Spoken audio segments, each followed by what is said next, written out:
माझी मामाकडची दिवाळी झाल्यानंतर आई तिच्या मामाकडे निघाली आणि वहिनी तिच्या माहेरी. पण मामीने आणि दीदीने जाऊ नये कुठे म्हणून सखीचा इतका अट्टहास चालू होता, बघा कसा.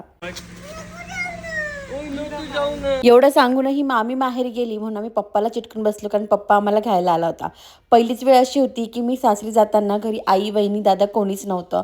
मीच हळदी कुंकू लावलं, पप्पांना टाटा केला. अजिबात घरातून निघायचं मन होत नव्हतं, पण ऑप्शन नसतो, सासरी जावंच लागतं. टोल नाक्यावर निखीचं नशीब इतकं खराब आहे की नेहमी आम्ही अडकतो. सखी मस्त मागे मज्जा मस्ती करत होती. दुसऱ्या दिवशी ना माझं शूट होतं. मस्त पाडव्याची जी साडी होती ती घातली. कसा लूक दिसतोय खाली कमेंटमध्ये नक्की सांगा.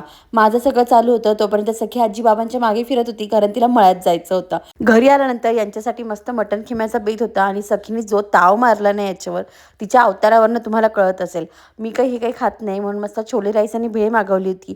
संध्याकाळी पुण्याला जायची तयारी सुरू झाली. सगळं सामान घेऊन दुसऱ्या दिवशी आम्ही पुण्याला पोहोचलो. नंतर काय झालं हे पुढच्या पार्टमध्ये सांग.